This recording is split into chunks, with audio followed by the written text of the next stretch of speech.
dans la vidéo d'aujourd'hui, on va voir, en fait, on va procéder à un sauvetage en espace clos vertical.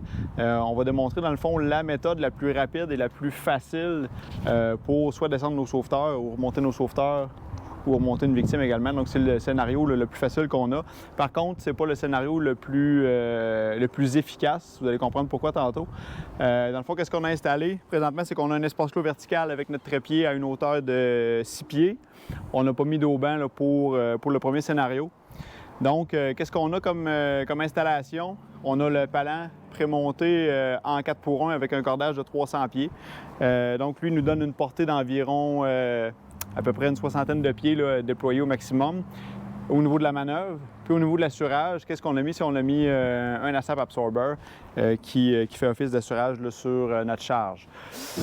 Pourquoi c'est le plus rapide? Bien, c'est parce que le palan est prémonté. L'installation du ASAP, ça se fait quand même assez rapidement. Tout se fait au niveau de la tête du trépied. Par contre, oui, c'est le plus efficace, mais c'est pas le plus...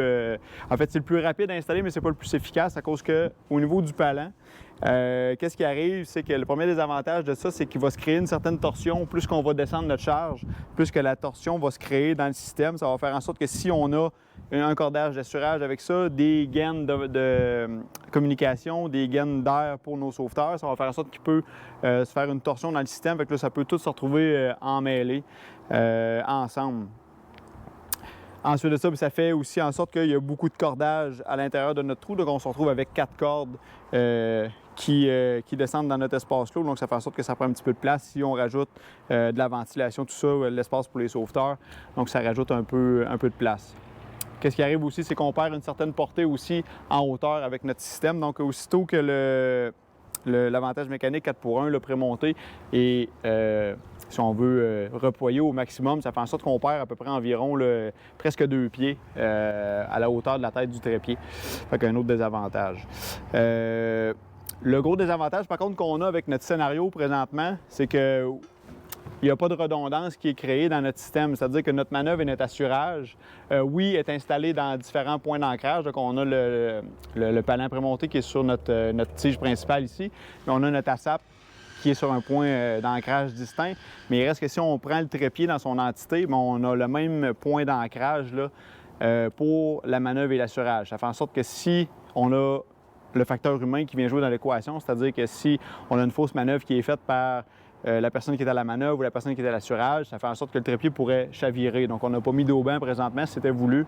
Donc, ça fait en sorte que dans le meilleur des mondes, si on peut séparer l'assurage de la manœuvre, donc mettre l'assurage à part, ça serait bien. Mais il reste que pour faire un accès rapide en espace clos, c'est le scénario le plus facile qu'on peut installer. Donc, palan prémonté, ASAP, directement sur la tête de notre trépied.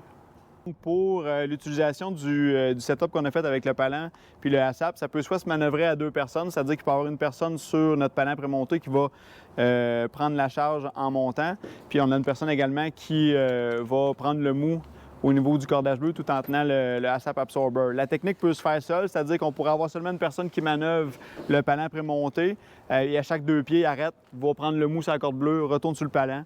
On pourrait y aller comme ça jusqu'à temps que notre charge soit montée au maximum. Pour la descente, le scénario est quand même assez simple. Donc, ce qu'on a à faire, c'est relâcher la tension sur le palan. Puis le système travaille tout seul. Donc, si on serait une personne ici seulement, on pourrait laisser ça aller tout seul, étant donné qu'on a un mousqueton qui redirige la tension en ligne droite vers le ASAP. Donc, ça pourrait y aller tout seul. On peut quand même le manœuvrer à 2 pour la manœuvre. La différence qu'on a dans le scénario aussi, c'est que là, on a vraiment séparé la manœuvre de l'assurage. Donc, l'assurage est vraiment indépendante du trépied. Fait que dans le meilleur des cas, pour être sûr qu'il n'y arrive rien, pour être sûr que le trépied soit en cause que le trépied est débalancé, chavire sur le côté. Donc, ce serait le meilleur scénario possible de mettre l'assurage à part. Donc, qu'est-ce qu'on a? On a encore notre palan prémonté sur la tête de notre trépied. Puis, on a emmené l'assurage sur un point d'ancrage extérieur. On l'a mis dans un descendeur clutch, mais ça peut être mis dans un 540, ça peut être mis dans un MPD, dans un Petzl ID. Donc, nous, on a choisi le descendeur clutch afin de prendre la charge en cause qu'il y aurait une défaillance de la manœuvre. On a protégé notre cordage, évidemment, avec un passe-corniche. Donc, meilleur scénario, assurage à l'extérieur, vraiment indépendante du trépied pour être sûr que si le trépied chavire, on a quand même un assurage qui est vraiment mis à part pour être sûr qu'on sépare nos deux cordages.